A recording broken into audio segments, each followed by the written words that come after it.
Hey there folks, Aldershot here, and today we're going to do an impression on Hand of Fate, developed by Defiant Developments and on sale on Steam at the regular price at around $24 USD. So what is Hand of Fate anyways? Well, not too long ago it was an early access game. In fact, as of this recording today, it just came out of early access, so it's kind of the first day as a full release, but to you guys it would be 2 days. It would have been yesterday that it was released because I'm uploading this tomorrow to me, which will make it today for you guys, meaning this game released yesterday. Alright, this is getting a little confusing, so we're gonna move on. Hand of Fate is actually kind of a mishmash of a few genres.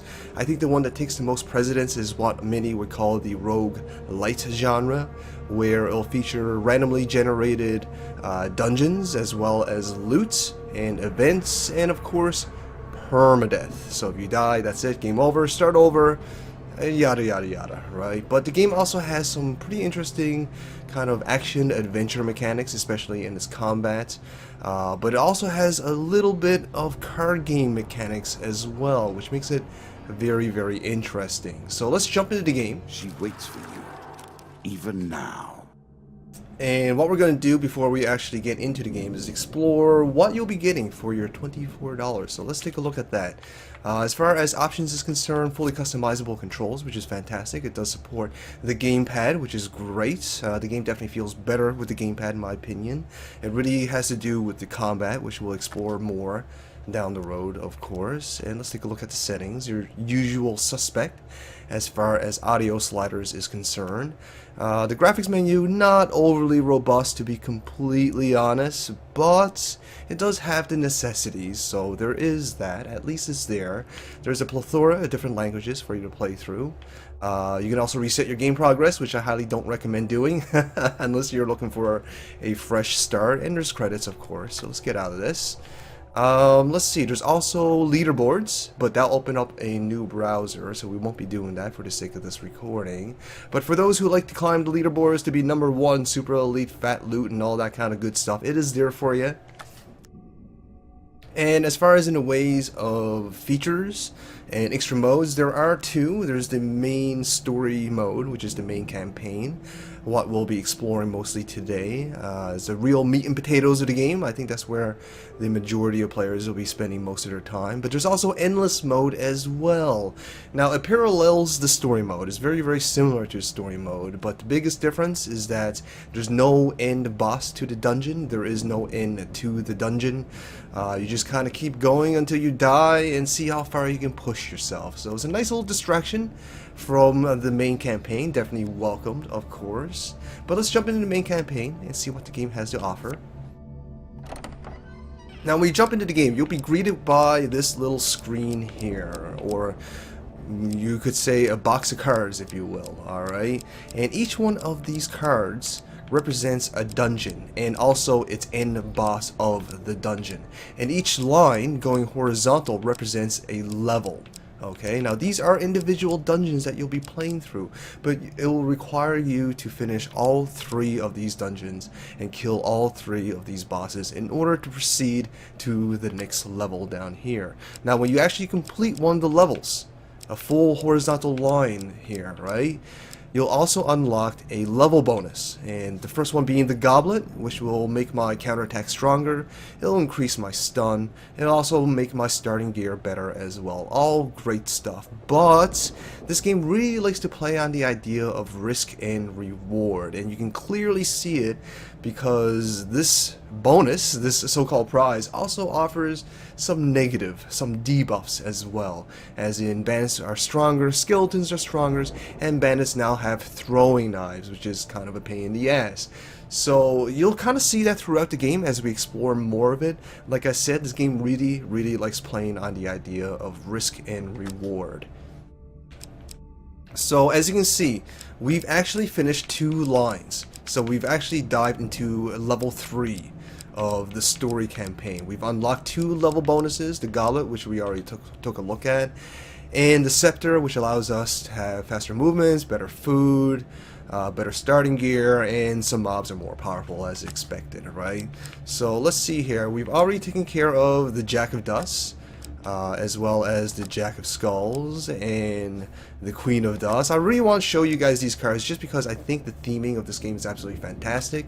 As you can see, it has this kind of tarot card or playing card kind of theme to it, and each one of these themes are actually bosses as well. It gives you an idea of what kind of boss that you'll be fighting. Like, for example, this is like a lizard man, and this is like a bandit, and this is like a skeleton. So it's really, really cool, you know, the way they conceptualize the whole idea of a card game dungeon runner. Okay, so anyways, we're going to jump into the third level. We're going to jump into the Queen of Skulls, and before you jump into any new levels, it will give you some curses, as you can see right here.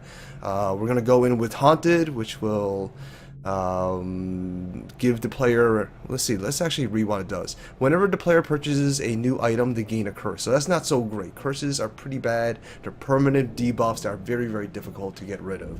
But it also gives us the Merchants Guild, which allows all traders have been persuaded to offer cheaper items, and that's not a bad thing. Alright, a little bit more risk and reward there, okay? So we're going to dive into that. Queen of Skulls, we're going to dive into this dungeon. Now, before we even dive into this, now that we picked our dungeon and boss that we're going to be facing off, it also gives you an opportunity to kind of build your deck. And this is where I'll be kind of talking about the card game mechanics of this game, which makes it very, very interesting. Okay, now when we jump into the game, the dungeons aren't actually made out of brick and mortar like most dungeon runners. They're actually cards, and you are the figure moving from card to card. And as you move, the cards will flip, revealing new events, new dungeons, new combat situations, new prizes, new loot, etc., etc. Right? Whatever the card flips, that's what you'll be kind of diving into. Now, this game does have a lot of RNG. It does have a lot of procedurally generated dungeons, but in order to curb this, in order to curb a bit of the RNG, the game does allow you to sort of quote-unquote rig the deck, to rig the RNG system just a little bit, which is great. It gives the player a little bit of control over the RNG-ness of the game, I guess you can say. But let's check that out. So these are our event cards. This is what our dungeons will be made out of, and each one of these cards will represent its own events. And the events are vast in variety. Some of them are combat situations, some of them are straight up loot, some of them are quests, some of them are challenges, some of them are just straight up gambles, okay, which makes it very, very interesting. And you don't really know what the cards do until you actually explored what the card does in game first. So let's take for an example this one here. This is a new card. This card is new, and thus its contents are unknown. Find this card during play and its secrets will be revealed. So until we actually play with the card, we don't actually know what it does. So let's take a look at a game, or not a game, a card that we actually play with, like the Loan. So we actually played with this one before. The Loan. In a busy market town, you are approached by a shopkeeper in the verge of losing his store. So that props up an event, right? And as you can see, there is many cards to choose from for you to quote-unquote rig your deck with. So let's just do a little bit of that. Let's put away the river and put in a Calling of the Ratmen, because we played with this one before. All the land of the kingdom are being overran by ratmen. Merchants in my land are attacked on the road, as are any travelers such as yourself. So that's an event. We'll throw that in. There we go, guys. So that gives you a little bit of room for you to kind of rig your deck, to kind of customize the events coming up to your playstyle. Now keep in mind, just because you can quote-unquote rig your deck doesn't make the game easy. The game certainly is not easy. Most of these cards, even the cards that you're familiar with and you might even like, there's some negatives that comes with it. And as you travel through each dungeon, it will throw at you new cards that's not from your deck, right? So do keep that in mind. Now, along with the event deck, there's also the equipment deck as well. Very similar to the way you can rig, quote-unquote, rig your events. You can, quote-unquote, rig the equipments that you could potentially be getting throughout your travels as well. Alright, so these are the equipment that I can potentially pick up. I chose it myself based on the kind of build I'm kind of going for, and these are the equipment cards I'm not using. And just like the events, the equipments are vast in variety. They come in forms of weapons, in shields, in helmets, in armor, in buffs, as well as jewelry, etc., etc., right? And you can actually kind of build your character a little bit, sort of like an RPG, through rigging your equipment slots, just the way I have here. So you want a really tanky build, just throw in a bunch of equipment into your deck that has a lot of defenses. You're going for more of an attack build, to just throw in a lot of spells and weaponry and buffs and stuff like that that you could potentially pick up throughout your travel. So it's very, very interesting how this game has handled the RNG system that's so prevalent in the roguelike or the roguelite genre. It gives the player a little bit of control while still throwing in a lot of randomness as well as a lot of unexpected surprises. So I really like this aspect of the game, especially since I'm kind of a fan of like Magic the Gathering or Hearthstone. So I'm a fan of card games. This has some card game elements. I like it. Anyways, let's just get into the game. We're okay with what we got here. Just for the sake of being an example, let's dive into this. Start game. Here we go. This is the dealer. He's gonna deal us out our cards just like any card game. And this is sort of a card game-ish. It's a pseudo card game. To play the game? Ha! I know you will not tell me. Like all the rest, you are silent. So there you go, guys. A little example of the voice acting in this game, at least from the dealer. Wonderfully voice acted, guys. Whoever did the voice for this dude, for the dealer, excellent job. Excellent job. Not only is the voice acting of a high caliber in skill, but also the actor has injected plenty of character into this, well, into this character. And he's a little bit snarky. He's very likable as well, which is good. Because when you're playing The Long Dark, you'll be spending a lot of time with the dealer, so it's a good thing that you can like his personality. But anyways, guys, this is Hand of Fate, and as you can see, this is the dungeon. We are the little figure on the card. That's us. That's what represents us.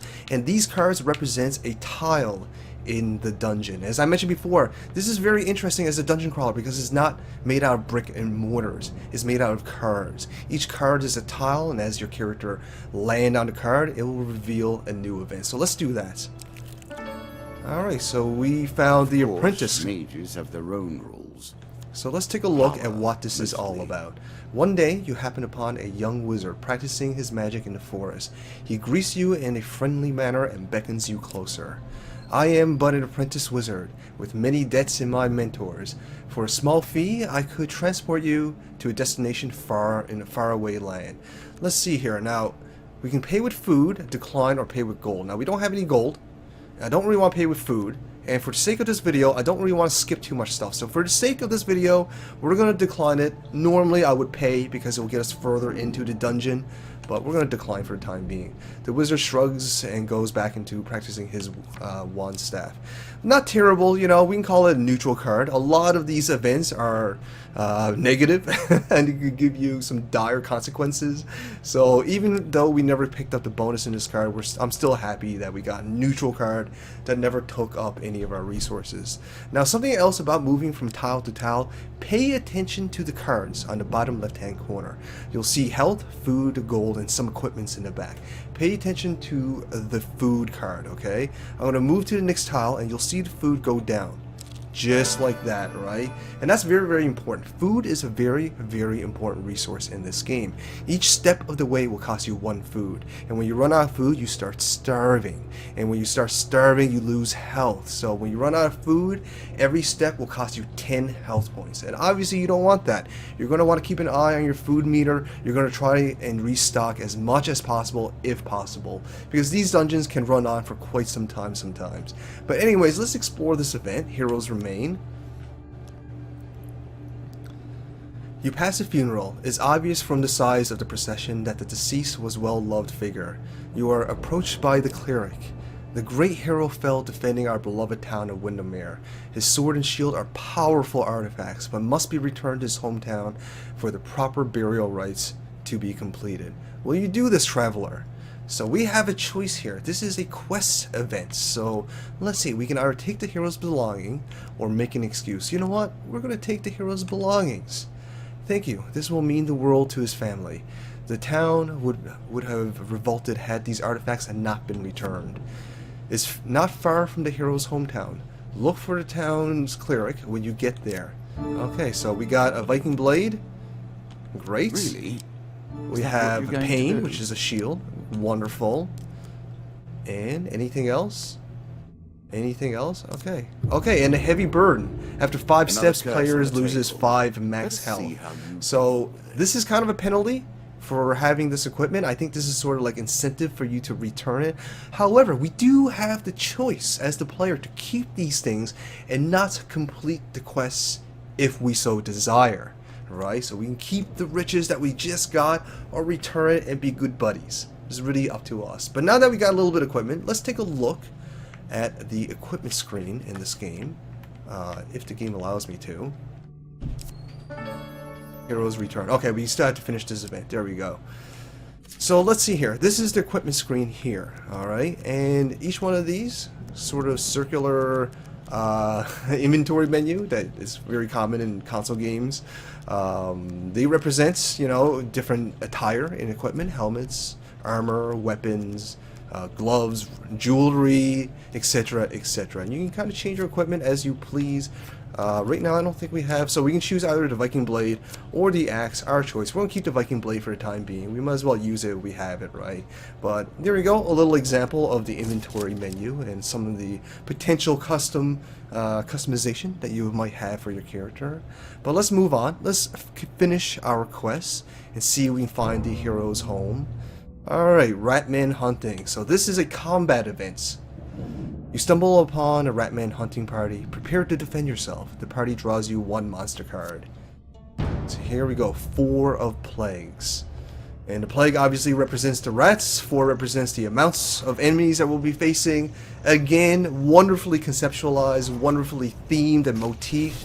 You know, the whole card thing really shines throughout this whole game, including the way how descriptive the cards are through illustration, as well as it doubling up as being sort of like a playing card. But anyways, let's fight these guys. Now, combat is kind of interesting in this game.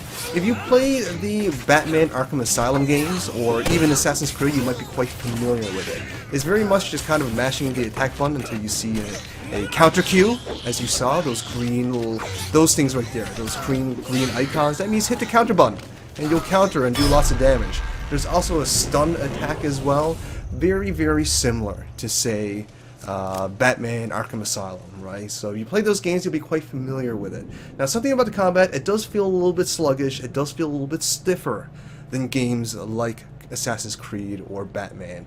But, you know, that's minor, really, in the context of this game in general. The combat is not the front face of this game. It's definitely the dungeon exploring and the RNG nature of it and its overall style that will keep you playing, right? The combat is not my favorite part of this game, is what I'm trying to say, guys. It's not terrible, you know, it's just not overly inventive. So there is that. But anyways, let's continue.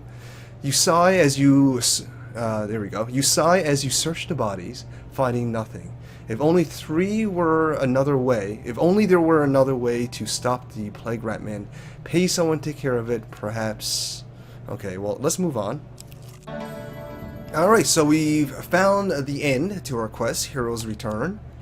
And let's see what this has to offer. You reach Windermere, hometown of the dead adventurer. The town cleric meets you at the gates. He appears to have been standing vigil. So here's our choices, guys. We can either return the hero's sword or keep the hero's gear if we're greedy. But for the sake of this video, we're going to be nice guys. We're going to return the hero's sword and see what happens.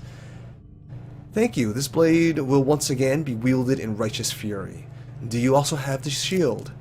What will you do? Now, here's something interesting. We don't have to give the shield back. We could just give the sword back if we desire. But, you know, again, we're going to play the nice guy. We're going to be the hero. We're going to return the shield. Truly, you have done the Almighty's work in returning the shield. Draw 2 blessing cards. So we lost 2 pieces of equipment. We also lost a bird, which is good. But we are going to gain 2 blessings from the priest, which is great. So we gain Treasure Picker. When the player chooses from multiple equipments or game cards, the choice available are increased by 1. Very powerful indeed. Wrath of the Old Gods. At the beginning of every battle, the Old Gods throw down thunder upon one of your enemies. Also very, very powerful. Now, these blessings are incredibly powerful cards to pick up throughout your travels, guys, because unlike health, food, gold, and equipment, these things can be taken away from you throughout your travels through various ways. But the blessings, they are permanent. They will stay on your character no matter what, until the end of this dungeon. So again, these are very, very powerful buffs. You definitely want to gain as much blessings if possible when you can. Alright, we're going to move to the cave mouth, which is the end of this dungeon, but that's not the end of our adventure. It actually leads to the next level of this dungeon. So let's do that. And of course, as you would expect, each level is a little bit more difficult, okay? Now, as you can see, this dungeon shape is quite different. And the dungeon shapes are made up by cards, of course. And let's see here. We are going to try and skip this one, because I don't think that's going to be the exit. So we're going to move on to here.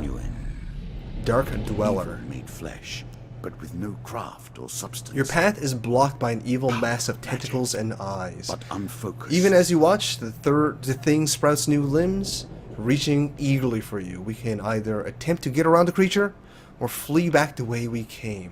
Well, if we go back, it'll cost us more food, and there doesn't seem to be an alternative route around it. So I think the best choice is to try and get around it. So, okay, so this is one of the random chance events. So let's keep an eye on the sword. Hopefully we pick right. We did not. We hit a failure. Oh, this is terrible. Your luck lasts only as long before the tentacles get a hold of you. The dealer draws you 2 pain cards. We lose 5 max health. That's not good. We lose 1 piece of equipment. That's really, really not good. What do we lose? I'm not really sure. We didn't lose our axe or our shield, which is important, so that's good. Okay, so there you go, guys. That's when you start seeing some events turn nasty.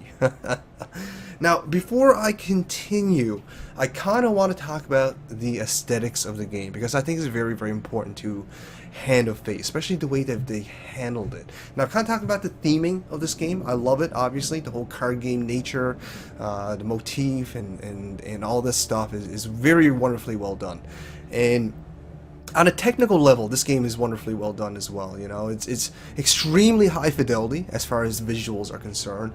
Wonderful lighting, you know, great texture work, excellent modeling, the design of the environments as well as the character as in the dealer, and everything else about this game is masterly done. It is gorgeous. As far as style is concerned, I would call it kind of a mix between, say, Blizzard styles with its extreme angles. You can see it in the cloth as well as the books, as well as the boxes, with a little bit of comic books as well. And you can kind of see that with the high amount of detail in the dealer's face and skin, and the stark contrasts in the shadows and the light areas, especially you can see in the cloak, right, which is very, very prominent in comic books. And I like it. It's wonderful, guys. It looks brilliant, okay? But not even just that. It's not even just brilliant because it's aesthetically pleasing. It's not just brilliant because artistically this game is great, but it's also brilliant because it really gives the developers a lot of room to make a really, really high fidelity looking game at minimal resources. Because as you notice already, the game so far has been taking place only on the table with the dealer. Even in the main menu screen, it was on the table with the dealer. So all the developers really had to do is make one scene extremely good looking, which they have, and just put all the gameplay elements around that, all the major parts anyways. And it's a really, really, really brilliant idea to have a very, very high fidelity, extremely expensive looking game, but at minimal resource costs, because the developers don't have to make a bunch of different fancy environments except for certain combat scenarios, right? It mostly takes place in this table here, which obviously you can see they poured a pile of love and a pile of time perfecting, right? Gorgeous aesthetics on a technical level, brilliant aesthetics, right? So I got nothing negative to say about the overall look and visuals of the Hand of Fate. It is absolutely gorgeous and brilliantly designed on all aspects. But anyways, let's move on. Enough blabbering about how pretty this game looks, because it definitely looks damn pretty. Our next event is The Lovers. Let's see what this is all about. In the town of Stiegel, you meet a man who is serenading a young lady at her window. Oh, that's pretty romantic. At your approach, he stops and turns to speak to you. My love and I wish to marry and leave this town, but our father has forbidden it. He is the master of the guild, a powerful figure in Stiegel, with many armed men at his command. I saw you fighting in the arenas. Please, will you help us to escape the town, that we might live together in happiness? So here's another quest event, guys. We can either choose to offer our help, demand payment for our assistance, refuse to get involved at all, or report him to the woman's father because we're dicks. This is a tough decision. To be honest, I got this card before in previous plays. I've never actually reported him to the woman's father, just for the sake of experimenting, just because we want to get a little funny. We're going to report him to the woman's father just to see what happens.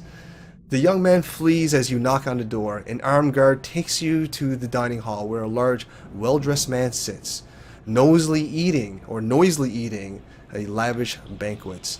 The nobleman doesn't look up and continues to eat. As you tell him about the young suitor who intends to steal away his daughter, a gesture to the guards send them from the room, and soon after they return with the young man struggling between them. I curse you, fiend, cries the young man as he gets dragged away. Draw one curse card. Oh, we probably shouldn't have done that. Now, we already took a look at what the blessing cards do. Curse cards are the exact opposite. They are very, very hard to get rid of. And they give you a negative trait. Cowardice. The player cannot choose a combat encounter choice if there is any other choice. So that's not overly great. It's not terrible. It could have been worse, but c'est la vie, right? We experimented, we paid for it. This game likes to do that, okay? Like I mentioned before, guys, this game loves its risk and reward mechanics. The nobleman stops eating long enough to say, my guards will show you the way out. So we got nothing out of that ungrateful fat bastard. But anyways, let's move on. Let's see here. Charity 4. You do have a charitable heart. Alright, a token event. Great, guys. Now, token events are very, very important in this game. These tokens that the dealer is offering you, these are the only things that really carry on from game to game. As I mentioned before, this game does feature permadeath. If we die, that's the end of our run. But during our adventure, we find these token events, and if we complete it to task, then we will actually unlock new cards, either equipment or events, where we can customize our decks with. So these are very, very important events. You definitely should try and complete as many as possible. You encounter a priest wandering along the way. You meet the priest again. The children were warned. Let's see here. The children were warned by your generosity last time. Would you be willing to save a few lives again? Give food to the priest or decline. Now we're running pretty low on food, but I really will. Excuse me. I really do want to get that token, and even though, let's hypothetically say he takes all our food, it still might be worth the token, so we can have more cards for our next run. So we're going to give him the food. A worthy decision, the priest exclaims. How many young ones will see another summer due to your generosity? So here's where we're going to have to make some decisions. We only have 7 pieces of food. In order to get the token, I think we have to give a fair amount of food, right? We can either give 5 or 1 piece of food. I really want that token, guys. So I'm going to give him 5 food, but this might mean a a much sooner end to our adventure than expected. But we're going to do it anyways, because I want that damn token. The priest humbly accepts your provisions. Let's see if I have anything in my sack which will reward for such generosity. Oh my. So this is a random chance sort of thing. We're going to try and keep an eye on the success, if possible. I think it's this one. Oh, good. Good. We followed the cards correctly. Ah, the priest exclaims, and draws a tarnished old ring. I'll have the kids polish it up first. In the meantime, take my blessing. Draw 1 blessing card. Ooh, this could be good. Toxic blood. The gods look upon you faithfully. Any hit on the player during combat has a chance to poison the attacker. Okay, that can be useful. Wonderful. Oh, we didn't give enough food to get the token, but we did get a blessing, so there is that. But we are in dire need for food now, so let's see what the next event brings us. Excellent! Excellent. We found ourselves a shop. Shop cards are very, very important, okay, guys? They are kind of like your rest stations, right? This is where you're going to be able to do some micromanaging. This is where you're going to be able to restock on some food and equipment and all that kind of good stuff, and you can sell some stuff if necessary. But anyways, let's just jump into it so I can show you firsthand.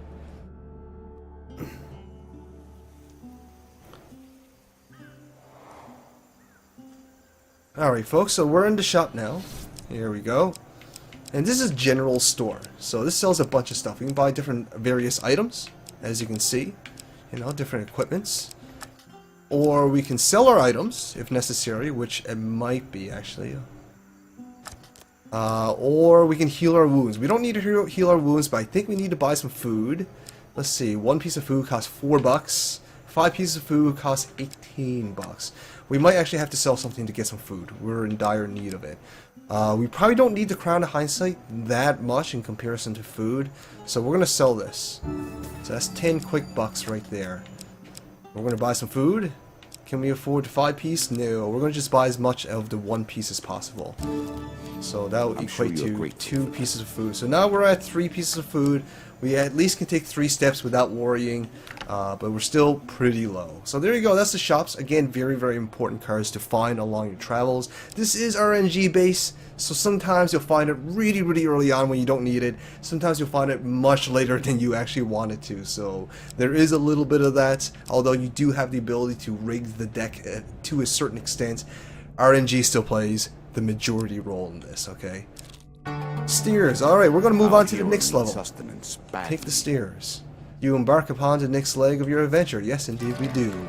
At their heart, Alright, well, this is an interesting looking dungeon. Lots of different paths. Very obscure shape. the acquiring of Anyways, power, let's move to the next event. the retaining Angry of Guildmaster. power, Let's see what this is all and about. most importantly, the use As you travel the dark streets of Stiegel one night, a nobleman atop a mighty steed nearly knocks you down. We can either humbly apologize or steal from him. Well, to be honest, guys, you know, I'm not a man who sticks to his pride or anything like that. I'm generally a pretty humble person, I like to think. I have no problems with apologizing to people if I'm in the wrong, but this guy knocked us down, okay? We ain't gonna stand for that. We ain't gonna apologize for that. No way. So we're gonna try and steal from him. Alright, so we got 2 successes and 2 failures. Let's hope we pick a success. I think this is a success. Ah, we followed the card properly. Excellent. As you pull yourself up, you steal some supplies from the rider. The dealer draws you 1 gain cards. Good fortune, gain 25 gold. Excellent. Excellent. We needed that, actually. So let's move on. This is our last piece of food. Hopefully we'll find some food here. A treasure chest. Okay. What do we have to do to get it? That's the only question. While exploring a dungeon, you see a treasure chest at the end of the hall. We can either approach the treasure chest or leave it. Well, we're in dire need for food, guys. We're gonna have to take the risk. Hopefully we'll get some food. I think this is... Oh! Damn it!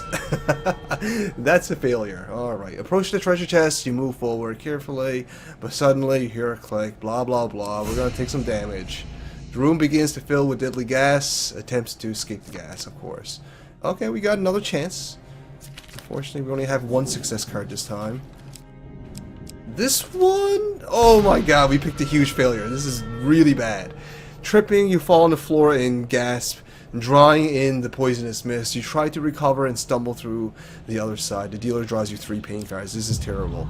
We lose 15 max health. Oh god, this is not looking good, guys. We lose 5 max health. Oh my. We lose 10 max health. Our max health is now down to 65 out of 100. This is horrible. That's the RNG nature of this game, guys. Things can get turned very, very quickly. And this is what I mean by this game not being easy. The treasure chest looks battered but still intact. What treasures might hold? Okay, well, at least get some treasure out of it, maybe. There's still 1 failure, which is unfortunate. Let's hope we avoid that. I think this is a success. Okay, good.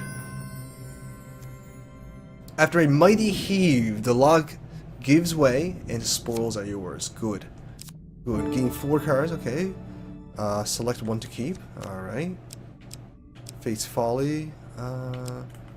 We'll take the Plunderer's Cap, I think. When you draw supplies, instead draw 2. Yeah, we'll definitely take that one. And we also draw... we probably don't need to... Wait. Oh, this is just gain 15 health. It doesn't actually give us max health, so that's no good to us. We'll obviously take the 30 gold. Obviously, that's the most gold there. And what else is here? 10 gold per blessing. I think it was... Oh, food. We'll definitely go take the food. Excellent. Alright, guys. We got some food. That's what we wanted. Oh, we're still drawing more things. Okay, good. Well, we're going to take more food, of course. Excellent, excellent, excellent. It cost us a lot of health, but we got some food, so there is that. Another shop. Excellent. We got some gold, too, so we might be able to get something kind of nice. So let's see what's offered up here. So, let's see here. We can either heal our wounds, which is unnecessary at the time. We should probably buy some food, but let's check out what the items have to offer here. Huge hammer. Consuming shame. What is this? Poison. It's the tool of the traitor. All weapon attacks are enhanced with powerful poison and traitor. Ooh, that's pretty good. 16 bucks. 16. Well, let's buy our food first. Definitely let's buy our food first. 5 pieces of food? Yes, let's take that. And then we're gonna see if we can buy some items while we're here. I think I actually want a new weapon over anything else. And we can afford it, so we're definitely gonna take it. Form follows function. Alright, we're gonna get out of here. In this What is case, this? Starvation. It's called a huge hammer. You take a guess. Okay, well, let's get out of here. We got what we wanted. Alright, on to the next event and see what that brings. So as you notice so far, guys, there is a huge variety of different events that's available for you in this game, right? Like, we're only scratching the surface. The developers have put in so many variety of different events that each playthrough will be vastly different in my from my experience anyways. There's always something a little bit new, and of course you're getting more cards as you play, so you know there's a lot of replay value in this game, and this game definitely encourages a lot of replay as well, as most roguelites tend to do, but this game especially, I think. Let's take a look at the Noble Trader. The nobleman passes you on the road in the town of Stiegel, but casts a little more than a glance at you. Okay, well, that didn't add up too much. Not at all. Let's move on. Another shop. Wow, this level of the dungeon is filled with shops, apparently. We're going to approach the shop and probably buy more food, to be honest. 6 pieces is not a lot, guys. You definitely want to fill up on your food before anything else, in my opinion, especially if you're early on into the dungeon. So we are going to buy some food. 18 bucks. We can just afford it, so we are going to. Now we're sitting pretty in supply, so we should have very little to worry about. Just our health, just our equipment, and just the rest of this game. Hopefully this is the exit. Excellent. Go down the ladder. Okay, let's keep going. Let's keep going. We're going to try and finish this dungeon here. Next card. The Maiden. Let's see what this is all about. So, back to what I was saying about the whole tarot card thing. You know, it's excellent theming, guys. I mean, I love the way the cards look. Just look at it. The illustrations are so well done. You know, it really does look like tarot cards. You know, it has that style to it. And it fits into the theming of the game. It's just so wonderfully well themed, guys. They've done such an amazing job conceptualizing this game from the ground up. It's very, very unique, and honestly, it's so simple. It is so simple. I am scratching my head to why nobody else has thought of this before Hand of Fate, because the concept of this game is absolutely brilliant, in my opinion. One day, in a shady forest, you encounter an elf maiden. She stops to greet you. I am Mirith of the Forest Folk. My people have long helped the mortals of this realm. What boon would you ask of me? Okay, so this is kind of a blessing. Well, we don't need supplies anymore, as much anyways. Ask for a longer life. We might need that. I think that will increase our maximum health. As you wish. The dealer draws you 1 max health gain card. Excellent. 5. Perfect. We're up to 70. Perfect. Good. We needed that. Let's see. Well, let's continue on. Let's explore what's up here. Another shop. We have no gold this time. And we have nothing to sell, so we're going to just pass it by. We'll treat it as a neutral card, which is still good. Any card that doesn't hurt us is a good card. Alright, Queen of Skulls. Alright, folks, well, this is the dungeon's end boss. We found her. And that's really the whole goal of each story mode dungeon, is to find your way to the end boss. And we're going to try and explore that. Now, fortunately, or I guess in the case, or in the context of making this video, unfortunately, we didn't actually get into too many combat situations. Alright? Generally speaking, there's a lot more combat situations that pop up, but we happen to come across mostly events and quests. And that's fine. That's part of the RNG nature of this game. And to be honest, like I mentioned before, the combat isn't really my favorite part of this game anyways. But anyways, let's jump into the end boss. Now, the end boss does offer 2 tokens, so it's very, very important to finish this guy, because I want those tokens. As I mentioned before, they are the real progressions of the game, right? Wish me luck, guys. These end bosses generally are pretty hard, so we have to fight 4 skulls while we're at it. Alright, Skull, or Queen of Skulls. Here we go, folks. Here we go. So we're going to try and take out the minions first. Shots from rifles cannot. Now, as I mentioned before, you know, you have your attack, you have your stun, which you'll need for people who like to block, like these skeletons here. And you can finish them off just like that. And when you see a green icon, just counter, just like that. Much like the Batman games, or Assassin's Creed, or other games of that sort. Now, you see a red marker, that means they're going to be attacking with an uncounterable attack. You can only dodge out of the way, okay?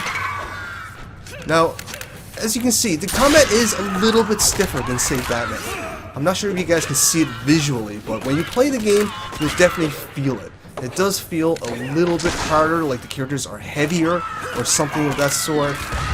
It's not quite as smooth as the Batman games, but it's there. And as I mentioned before, luckily for us, it's not the combat that's the face of this game. It's very much sort of a side thing, you know, to help progress through the game. It's definitely not the main feature. But anyways, I want to keep focused on the game. I want to try and take out the minions first. And maybe we can take out the boss. We're only at 31 life right now. Trying to avoid that. Oh, it looks like minions keep spawning, so we gotta be careful of that. Oh god, this is real bad. We should try to get out of the way of the traps. It looks like the boss is really smart and is hanging around the traps, which makes it really, really hard for me to kind of fight against. Oh, did we kill him? Did we kill the boss? We'll see now. We'll finish this minion here. Let's see if we actually succeeded in this mission. Or do we have to kill this thing here? I'm not really sure. This is the first time I fought this boss, guys, and sometimes there will be some sort of gimmicky mechanic, if you will. So we're gonna try, and maybe we have to kill this totem. That's what it seems like. Counter this guy. We saw the green icon, of course, just like Batman. Counter that guy.